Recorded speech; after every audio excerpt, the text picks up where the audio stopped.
പുതിയൊരു വീഡിയോയിലേക്ക് എല്ലാവർക്കും സ്വാഗതം. അപ്പോൾ നമ്മളിന്ന് ഈ വീഡിയോയിൽ നമ്മുടെ ഫയർമാൻ്റെ ഒരു മോക്ക് ടെസ്റ്റാണ് അറേഞ്ച് ചെയ്തിട്ടുള്ളത്.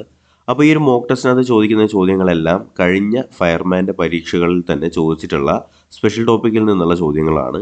അതുകൊണ്ട് തന്നെ വരുന്ന പരീക്ഷകളിലും തീർച്ചയായിട്ടും ഇതൊക്കെ ചോദിക്കാനുള്ള സാധ്യതകളുമുണ്ട്.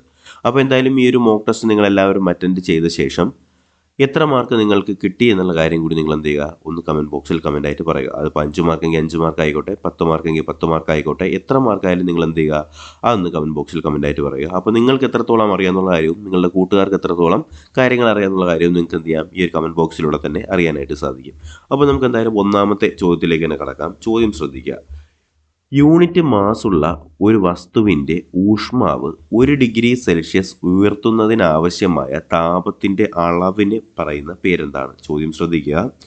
യൂണിറ്റ് മാസുള്ള ഒരു വസ്തുവിൻ്റെ ഊഷ്മാവ് 1 ഡിഗ്രി സെൽഷ്യസ് ഉയർത്തുന്നതിനാവശ്യമായ താപത്തിൻ്റെ അളവിന് പറയുന്ന പേരെന്താണ്?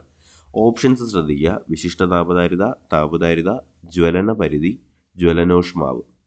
ഓക്കെ, നിങ്ങൾക്ക് ഇതിൻ്റെ ശരി ഉത്തരം കിട്ടി എന്ന് തന്നെ ഞാൻ പ്രതീക്ഷിക്കുകയാണ്. അപ്പോൾ ഉത്തരത്തിലേക്ക് കടക്കുന്നു. ഇതിൻ്റെ ശരി ഉത്തരം വരുന്നത് ഓപ്ഷൻ എ ആണ്. വിശിഷ്ട താപധാരിതയാണ് കേട്ടോ. വിശിഷ്ട താപധാരിതയാണ് യൂണിറ്റ് മാസുള്ള ഒരു വസ്തുവിൻ്റെ ഊഷ്മാവ് 1 ഡിഗ്രി സെൽഷ്യസ് ഉയർത്തുന്നതിനാവശ്യമായ താപത്തിൻ്റെ അളവിനെ പറയുന്ന പേരാണ് വിശിഷ്ട താപധാരിത.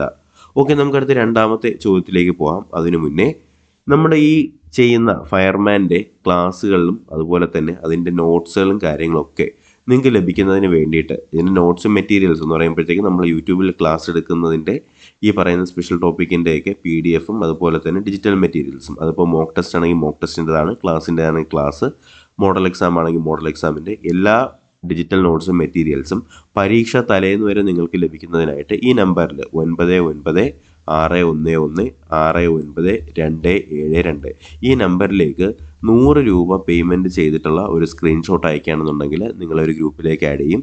ആ ഗ്രൂപ്പ് നിങ്ങൾക്ക് ഫയർമാൻ്റെ പരീക്ഷാ ദിവസം വരെ നിങ്ങൾക്ക് അത് അവൈലബിൾ ആയിരിക്കും. അപ്പോൾ അതിനകത്ത് നമ്മൾ എടുക്കുന്ന ക്ലാസ്സുകളുടെ മെറ്റീരിയൽസ്, നോട്ട്സ് എല്ലാം നിങ്ങൾക്ക് അതിനകത്ത് കിട്ടും. അതിപ്പോൾ ഫയർമാൻ്റെതും അതുപോലെ തന്നെ ഫയർവുമൻ്റെതും. ഫയർവുമൻ്റെ നോട്ടിഫിക്കേഷൻ ഉടനെ തന്നെ ഉണ്ടാവും. അപ്പോൾ നിങ്ങൾ എന്ത് ചെയ്യുക, ഈ ഒരു ഗ്രൂപ്പിലേക്ക് ജോയിൻ ചെയ്യാനായിട്ട് ശ്രമിക്കുക. ഓക്കെ, നമുക്കടുത്ത് രണ്ടാമത്തെ ചോദ്യത്തിലേക്ക് തന്നെ കിടക്കാം. ജ്വലനത്തിന് കാരണമായ ഘടകങ്ങളെ അടിസ്ഥാനമാക്കിക്കൊണ്ട് അഗ്നിശമനം നടത്തുന്നതിനായിട്ട് അവലംബിക്കുന്ന മാർഗങ്ങളിൽ ചുവടെ ചേർക്കുന്നവയിൽ ശരിയായത് ഏതാണ്? ശ്രദ്ധിക്കുക. ജ്വലനത്തിന് കാരണമായ ഘടകങ്ങളെ അടിസ്ഥാനമാക്കി അഗ്നിശമനം നടത്തുന്നതിനായി അവലംബിക്കുന്ന മാർഗങ്ങളിൽ ചുവടെ ചേർത്തിരിക്കുന്നവയിൽ ശരിയായത് ഏതെന്നാണ് ചോദ്യം. അപ്പോൾ ഇതിൽ സ്റ്റാർവേഷൻ കൊടുത്തിട്ടുണ്ട്, സ്മോദറിങ് കൊടുത്തിട്ടുണ്ട്, കൂളിംഗ് കൊടുത്തിട്ടുണ്ട്, മുകളിൽ പറഞ്ഞ എല്ലാമെന്നും പറയുന്നുണ്ട്. അപ്പോൾ ജ്വലനത്തിന് കാരണമായ ഘടകങ്ങൾ എന്ന് പറയുമ്പോഴത്തേക്കും നമുക്കറിയാം ജ്വലനത്തിന് കാരണമായത് 3 ഘടകങ്ങളാണ്. ഏതൊക്കെയാണ്? ഓക്സിജൻ അല്ലെങ്കിൽ വായു, ഇന്ധനം, അതുപോലെ തന്നെ താപം. അപ്പോൾ ഈ പറയുന്ന 3 കാര്യങ്ങളെല്ലാം അടിസ്ഥാനമാക്കിക്കൊണ്ട് അഗ്നിശമനം നടത്തുന്നതിനായിട്ട് അവലംബിക്കുന്ന മാർഗങ്ങളിൽ നമ്മൾ ഈ പറയുന്നത് ഏതൊക്കെയാണ് കറക്റ്റായിട്ട് വരിക, അല്ലെങ്കിൽ ഏതാണ് കറക്റ്റായിട്ട് വരിക? നമുക്കറിയാം സ്മോദറിങ്ങും അതുപോലെ തന്നെ സ്റ്റാർവേഷനും കൂളിങ്ങും ഒക്കെ തന്നെ എന്താണ്? ജ്വലനത്തിന് കാരണമായ ഘടകങ്ങളെ അടിസ്ഥാനമാക്കിയിട്ടുള്ള അഗ്നിശമനത്തിനുള്ള പരിപാടികളാണ് അല്ലേ. അപ്പോൾ ഇതെല്ലാം നമ്മൾ ഡീറ്റെയിൽ ആയിട്ട് പഠിച്ചതാണ്. അതുകൊണ്ട് തന്നെ ഇതിൻ്റെ ശരിയുത്തരം വരേണ്ടത് എന്താണ്? മുകളിൽ പറഞ്ഞവ എല്ലാം എന്നാണ്. ഓക്കെ, നമുക്കടുത്ത് മൂന്നാമത്തെ ചോദ്യത്തിലേക്ക് തന്നെ കടക്കാം. ചുവടെ ചേർക്കുന്നതിൽ മാധ്യമം ആവശ്യമില്ലാതെ താപം പ്രക്ഷേപണം ചെയ്യുന്നത് എന്താണ്? ശ്രദ്ധിക്കുക. ചുവടെ ചേർത്തിരിക്കുന്നതിൽ മാധ്യമം ആവശ്യമില്ലാത്ത താപം പ്രക്ഷേപണം ചെയ്യുന്ന അല്ലെങ്കിൽ പ്രക്ഷേപണം ചെയ്യുന്നത് ഏതാണെന്നാണ് നമ്മുടെ ചോദ്യം. അപ്പോൾ മൂന്നാമത്തെ ചോദ്യത്തിൻ്റെ ഉത്തരം പറയാൻ കഴിയുന്നുണ്ടോ എന്ന് നോക്കിയേ.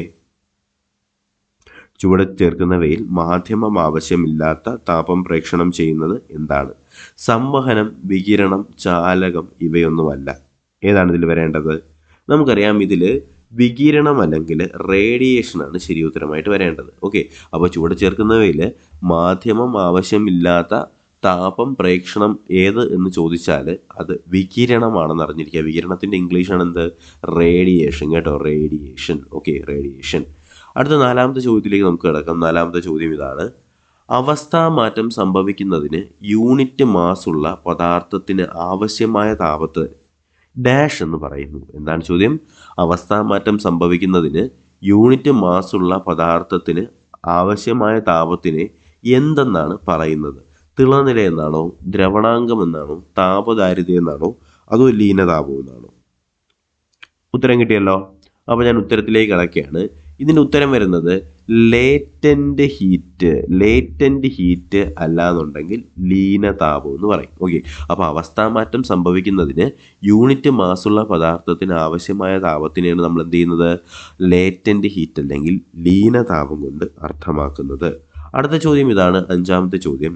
ജ്വലന ത്രികോണ പ്രകാരം ജ്വലനം നടത്തുന്നതിന് ആവശ്യമായ ഘടകങ്ങൾ ചുവടെ ചേർക്കുന്നവയിൽ ഏതാണ്? ശ്രദ്ധിക്കുക, ജ്വലന ത്രികോണം അല്ലെങ്കിൽ ഫയർ ട്രയാങ്കിൾ അനുസരിച്ച് നമുക്കറിയാം 3 കാര്യങ്ങളുണ്ടെങ്കിൽ മാത്രമേ എന്ത് ചെയ്യത്തുള്ളൂ?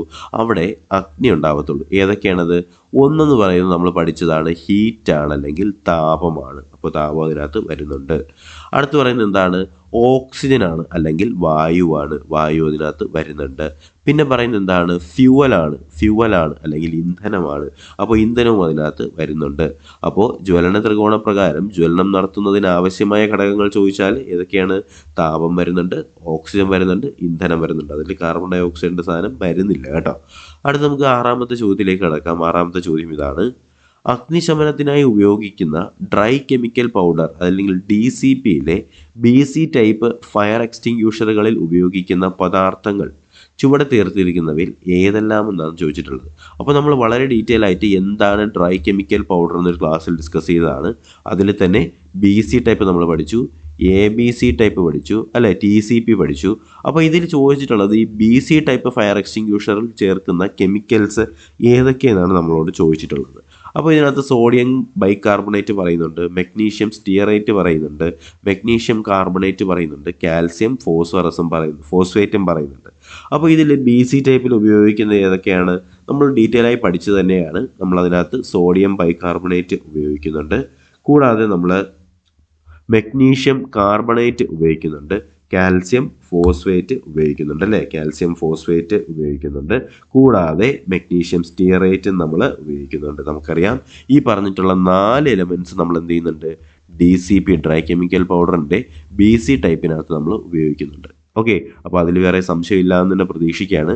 ഇതിൽ മെഗ്നീഷ്യം സ്റ്റിയറേറ്റ് എന്തിനാണ് ആഡ് ചെയ്യുന്നത് പറഞ്ഞു? ഈ DCPയിലെ BC ടൈപ്പിൻ്റെ ഈ ഒരു പൗഡർ കട്ട പിടിക്കാതിരിക്കാൻ വേണ്ടി ആഡ് ചെയ്യുന്നതാണ് മെഗ്നീഷ്യം സ്റ്റിയറേറ്റ്. അപ്പോൾ നമ്മൾ പറഞ്ഞതാണ്, നമ്മുടെ ഈ പറഞ്ഞിട്ടുണ്ടായിരുന്ന DCP അല്ലെങ്കിൽ ഡ്രൈ കെമിക്കൽ പൗഡറിൻ്റെ BC ടൈപ്പ് ഫയർ എക്സ്റ്റിങ്ക്യൂഷറിൽ ഉപയോഗിക്കുന്ന രാസപദാർത്ഥങ്ങൾ ഏതൊക്കെയെന്ന് ചോദിച്ചാൽ സോഡിയം ബൈകാർബണേറ്റ് ഉപയോഗിക്കുന്നുണ്ട്, മെഗ്നീഷ്യം സ്റ്റിയറേറ്റും മെഗ്നീഷ്യം കാർബണേറ്റും കാൽസ്യം ഫോസ്ഫേറ്റും നമ്മൾ എന്ത് ചെയ്യുന്നുണ്ട്? ഈ ഒരു DCPയിൽ നമ്മൾ ഉപയോഗിക്കുന്നുണ്ടെന്ന് അറിഞ്ഞിരിക്കുക. 7ാമത്തെ ചോദ്യം, ഡ്രൈ ഐസ് എന്ന് പറഞ്ഞാൽ എന്താണ്?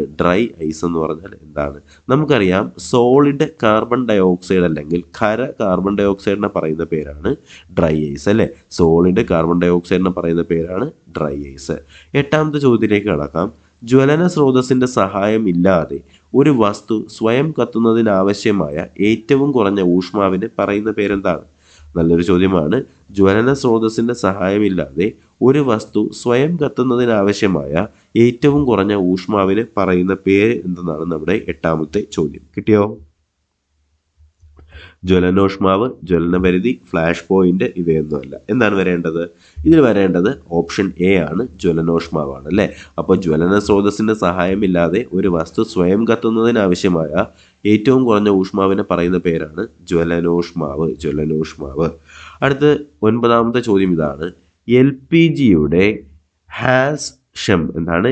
HAZCHEM അല്ലെങ്കിൽ ഹസാഡസ് കെമിക്കൽ കോഡ് താഴെ പറയുന്നവയിൽ ഏതെന്നാണ് ചോദ്യം. അപ്പോൾ ഇത് ഒരു ഇമ്പോർട്ടൻ്റ് ആയിട്ടുള്ളൊരു ചോദ്യമാണ്, സിമ്പിൾ ചോദ്യമാണ്, നമുക്കത് പഠിക്കേണ്ടതായിട്ടുള്ള ചോദ്യമാണ്. അപ്പോൾ വരും ക്ലാസ്സുകളിൽ നമുക്കിത് ഡീറ്റെയിൽ ആയിട്ട് പഠിക്കേണ്ടതായിട്ടുമുണ്ട്. ഓക്കെ, അപ്പോൾ എന്തായാലും ചോദ്യം എന്ത് ശ്രദ്ധിക്കുക, LPGയുടെ HAZCHEM എന്താണ് സംഭവം? എന്താണ്?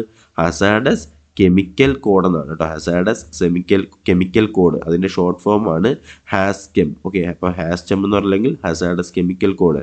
നമ്മുടെ LPGയുടെ ഹസാഡസ് കെമിക്കൽ കോഡ് താഴെ പറയുന്നവയിൽ ഏത് എന്നാണ് നമ്മുടെ 9ാമത്തെ ചോദ്യം. അത് ഏതാണ് വരേണ്ടത്? ഓപ്ഷൻ B ആണ്, 2WE ആണ്. 2WE ആണ്. ഓരോ സാധനങ്ങൾക്ക് ഇതുപോലെ തന്നെ ഓരോ എക്സ്പ്ലോസീവ് ആയിട്ടുള്ള സാധനങ്ങൾക്ക് കെമിക്കൽ കോഡുകളുണ്ട്. അതിൽ നമ്മുടെ LPGയുടെ ഹസാഡസ് കെമിക്കൽ കോഡാണ് 2WE എന്ന് പറയുന്നത്. Okay, 2WE. ഓക്കെ, അടുത്ത ചോദ്യത്തിലേക്ക് കിടക്കാൻ നമ്മുടെ 10ാമത്തെ ചോദ്യം ഇതാണ്. ദേശീയ അഗ്നിരക്ഷാ ദിനാചരണം ഏത് സംഭവവുമായി ബന്ധപ്പെട്ടിരിക്കുന്നു? ദേശീയ അഗ്നിരക്ഷാ ദിനാചരണം ഏത് സംഭവവുമായി ബന്ധപ്പെട്ടിരിക്കുന്നു എന്നാണ് 10ാമത്തെ ചോദ്യം. അറിയാമോ? ഓക്കെ, നിങ്ങൾ ഉത്തരം കണ്ടെത്തിയതിനെ പ്രതീക്ഷിക്കുകയാണ്.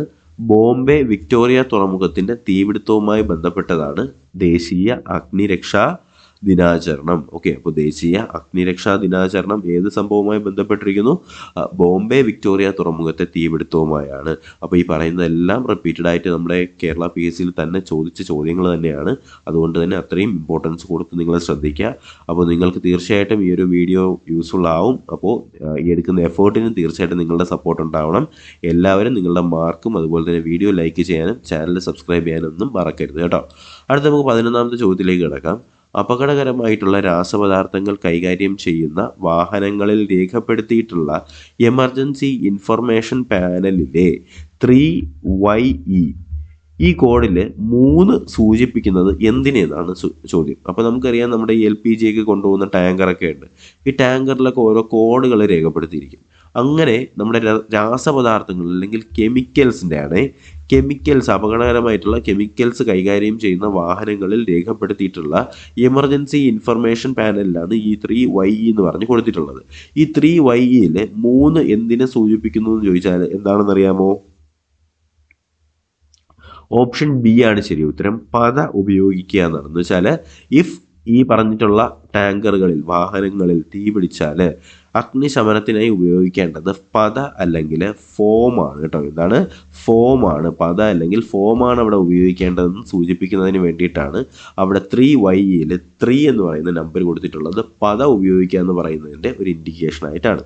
അപ്പോൾ അപകടകരമായിട്ടുള്ള രാസപദാർത്ഥങ്ങൾ കൈകാര്യം ചെയ്യുന്ന വാഹനങ്ങളിൽ രേഖപ്പെടുത്തിയിട്ടുള്ള എമർജൻസി ഇൻഫർമേഷൻ പാനലിലെ 3YEയിലെ 3 സൂചിപ്പിക്കുന്നത് ഫോം അല്ലെങ്കിൽ പത ഉപയോഗിക്കുക എന്ന് പറയുന്നതാണ്.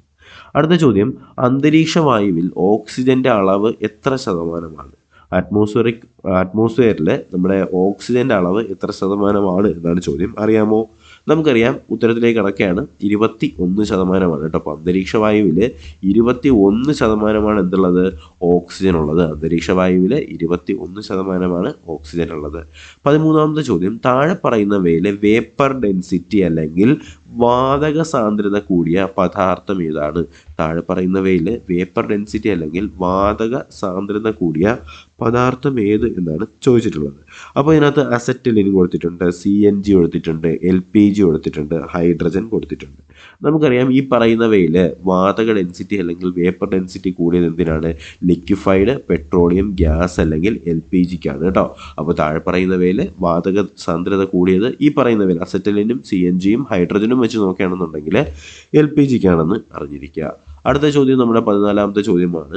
ഖരപദാർത്ഥങ്ങൾ ചൂടാക്കുമ്പോൾ ദ്രാവകം ആകാതെ നേരിട്ട് വാതക രൂപത്തിലേക്ക് ആകുന്ന പ്രക്രിയയുടെ പേര്. നമുക്കറിയാം, ഒരു സോളിഡ് നമ്മൾ ചൂടാക്കുകയാണെന്നുണ്ടെങ്കിൽ അവിടെ എന്താ സംഭവിക്കുക? ഈ സോളിഡ് ലിക്വിഡായിട്ട് മാറും അല്ലേ? ലിക്വിഡായിട്ട് മാറും. എന്നിട്ടാണ് എന്ത് ചെയ്യുന്നത്? ഗ്യാസ് ആയിട്ട് മാറുന്നത് അല്ലേ? എന്നാൽ സോളിഡ് ഡയറക്റ്റായിട്ട് എന്തായിരുന്നു? ഗ്യാസായി മാറുന്ന അവസ്ഥയെ പറയുന്ന പേര് എന്താണെന്ന് ചോദിച്ചാൽ നമ്മളത് കൊച്ചു ക്ലാസ്സുകളിലെ പഠിച്ചിട്ടുള്ള കാര്യം തന്നെയാണ്. സബ്ലിമേഷൻ അല്ലെങ്കിൽ ഉത്പതനമാണെന്ന് അറിഞ്ഞിരിക്കുന്നതാണ്. സബ്ലിമേഷൻ അല്ലെങ്കിൽ ഉത്പതനം. അപ്പോൾ ഒരു സോളിഡ് എന്തായിട്ട് മാറുന്നു? സോളിഡ് ഡയറക്റ്റായിട്ട് ഗ്യാസ് ആയിട്ട് മാറുന്നതിന് പറയുന്ന പേരാണ് ഉത്പതനം, അല്ല എന്നുണ്ടെങ്കിൽ സബ്ലിമേഷൻ. 15ാമത്തെ ചോദ്യത്തിലേക്ക് നമുക്ക് കിടക്കാം. താഴെ പറയുന്നവയിൽ അഗ്നിശമന പ്രവർത്തനത്തിന് ഉപയോഗിക്കുന്ന വാതകം ഏതാണ്? ഓക്കെ, അപ്പോൾ ഫയർ എക്സ്റ്റിങ്ക്യൂഷന് വേണ്ടിയിട്ട് ഉപയോഗിക്കുന്ന വാതകം ഏതെന്നാണ് ചോദ്യം. സിമ്പിളായിട്ട് ഓപ്ഷൻസ് കാണുമ്പോൾ തന്നെ മനസ്സിലാവും. ഇതിനകത്ത് കാർബൺ ഡൈ ഓക്സൈഡ് കൊടുത്തിട്ടുണ്ട്, അതുപോലെ തന്നെ ഓക്സിജൻ കൊടുത്തിട്ടുണ്ട്, അസറ്റലിൻ കൊടുത്തിട്ടുണ്ട്, ഹൈഡ്രജൻ കൊടുത്തിട്ടുണ്ട്. ഇതിൽ ഓക്സിജനും ഹൈഡ്രജനും അസറ്റലിനും ഒക്കെ എടുത്ത് ഈ തീയിലടിച്ചാൽ എന്താ സംഭവിക്കുക? മൊത്തത്തിൽ കരിഞ്ഞു പൊരിഞ്ഞ് അവിടെ ഇരിക്കും അല്ലേ? അപ്പോൾ നമുക്കറിയാം, അഗ്നിശമനത്തിനായിട്ട് ഉപയോഗിക്കേണ്ട എന്ത് തന്നെയാണ്? കാർബൺ ഡൈ ഓക്സൈഡ് തന്നെയാണ്. ഓപ്ഷൻ എ ആണ് ശരി ഉത്തരം. കാർബൺ ഡൈ ഓക്സൈഡ് ആണ്. ഓക്കെ, അടുത്ത 16ാമത്തെ ചോദ്യത്തിലേക്ക് നമ്മൾ കിടക്കുകയാണ്. വെള്ളവുമായി പ്രതിപ്രവർത്തനത്തിൽ ഏർപ്പെടാത്ത പദാർത്ഥം താഴെ പറയുന്നവയിൽ ഏതാണ്? വെള്ളവുമായിട്ട് പ്രതിപ്രവർത്തനത്തിൽ ഏർപ്പെടാത്ത പദാർത്ഥം താഴെ പറയുന്നവയിൽ ഏതാണ്? ഇതിനകത്ത് കാൽസ്യം കാർബൈഡ് ഉണ്ട്, ബെർലിയം ഉണ്ട്, സോഡിയം ഉണ്ട്, പൊട്ടാസ്യം ഉണ്ട്. ഏതാണ് വെള്ളവുമായി പ്രതിപ്രവർത്തനത്തിൽ ഏർപ്പെടാത്ത പദാർത്ഥം? ഈ പറയുന്നവയിൽ ബെർലിയം ആണെന്ന് അറിഞ്ഞിരിക്കുക. ബെർലിയമാണ് വെള്ളവുമായിട്ട് പ്രതിപ്രവർത്തനത്തിൽ ഏർപ്പെടാത്ത പദാർത്ഥം ചോദിച്ചാൽ ബെർലിയം ആണെന്ന് അറിഞ്ഞിരിക്കുക. അടുത്ത 17ാമത്തെ ചോദ്യത്തിലേക്ക് കിടക്കുകയാണ്. നമ്മുടെ ലാസ്റ്റ് ക്വസ്റ്റ്യൻ ആണ് ഈ ചോദ്യം. നാഷണൽ ഫയർ സർവീസ് കോളേജിൻ്റെ ആസ്ഥാനം എവിടെയാണ്? നാഷണൽ ഫയർ സർവീസ് കോളേജിൻ്റെ ആസ്ഥാനം എവിടെയെന്നാണ് നമ്മുടെ 17ാമത്തെ ചോദ്യം. എവിടെയാണ് നാഷണൽ ഫയർ സർവീസ് കോളേജിൻ്റെ ആസ്ഥാനം വരുന്നറിയാമോ? ഉത്തരത്തിലേക്ക് കിടക്കട്ടെ. ഓപ്ഷൻ ഡി ആണ് ശരി ഉത്തരം, നാഗ്പൂരാണ്. അപ്പോൾ നാഗ്പൂരിലാണ് നാഷണൽ ഫയർ സർവീസ് കോളേജിൻ്റെ ആസ്ഥാനമായിട്ട് വരുന്നത്. അപ്പോൾ ഈ 17 ചോദ്യങ്ങൾ നമ്മളിപ്പോൾ ഡിസ്കസ് ചെയ്ത ഈ 17 ചോദ്യത്തിനകത്ത് നിന്ന് നിങ്ങൾക്ക് എത്ര മാർക്ക് കിട്ടി എന്നുള്ള കാര്യം തീർച്ചയായിട്ടും നിങ്ങൾ കമൻറ്റ് ബോക്സിൽ കമൻറ്റായിട്ട് രേഖപ്പെടുത്തുക. അപ്പോൾ ഇനിയും നമ്മുടെ ചാനലിൽ ഇതുപോലെ തന്നെ ഫയർമാൻ, ഫയർ വുമൻ്റേതായിട്ടുള്ള ക്ലാസ്സുകളും മോഡൽ എക്സാംസും മോക്ക് ടെസ്റ്റുകളും ഉണ്ടായിരിക്കും. അപ്പോൾ എന്തായാലും തീർച്ചയായിട്ടും നിങ്ങൾക്ക് ഈ ഒരു മോക്ക് ടെസ്റ്റിൻ്റെയും മോഡൽ എക്സാമിൻ്റെയും ക്ലാസ്സുകളുടെയും ഒക്കെ PDF-ഉം മെറ്റീരിയൽസും ലഭിക്കുന്നതിന് വേണ്ടിയിട്ട് 100 രൂപ മാത്രമേ ചാർജ് ഉള്ളൂ. അപ്പോൾ വലിയ വലിയ സ്ഥാപനങ്ങൾക്ക് ഒരുപാട് ഫീസ് കൊടുത്തിട്ടാണ് എന്ത് ചെയ്യുന്നത് ഓരോ ക്ലാസ്സുകൾ ചെയ്യുന്നത്. ഇത് 100 രൂപ മാത്രമേ ഉള്ളൂ. നിങ്ങൾക്ക് വളരെ അഫോർഡബിൾ ആയിട്ടുള്ള പ്രൈസാണ്. അപ്പോൾ തീർച്ചയായിട്ടും ഈ ഒരു എമൗണ്ട് നിങ്ങൾ എന്ത് ചെയ്യുക, ഈ ഒരു നമ്പറിലേക്ക് കൊടുത്തിട്ടുള്ള 996116969272 എന്ന് പറയുന്ന നമ്പറിലേക്ക് നിങ്ങൾ പേയ്മെൻറ്റ് ചെയ്ത് സ്ക്രീൻഷോട്ട് അയക്കുകയാണെന്നുണ്ടെങ്കിൽ നിങ്ങൾ ഈ ഒരു ടെലഗ്രാം ഗ്രൂപ്പിലേക്ക് ആഡ് ചെയ്യും. ആ ഗ്രൂപ്പിനകത്ത് നിങ്ങൾക്ക് ഈ പറയുന്ന ഡിജിറ്റൽ നോട്ട്സും മെറ്റീരിയൽസും എല്ലാം നിങ്ങൾക്ക് എന്ത് ചെയ്യും, എക്സാമിൻ്റെ തലേ ദിവസം വരെ നിങ്ങൾക്ക് ലഭ്യമാകും കേട്ടോ. അപ്പോൾ എന്തായാലും വീഡിയോ ഇഷ്ടമെങ്കിൽ ലൈക്ക് ചെയ്യുക, ചാനൽ സബ്സ്ക്രൈബ് ചെയ്യുക, നിങ്ങളുടെ കൂട്ടുകാരിലേക്ക് കൂടി ഈ വീഡിയോ ഷെയർ ചെയ്ത് കൊടുക്കുക. പുതിയൊരു വീഡിയോയും ക്ലാസ്സും ഒക്കെ ആയിട്ട് നമുക്ക് ഉടനെ തന്നെ കാണാം. അതുവരേക്കും എല്ലാവർക്കും bye bye, good bye, take care.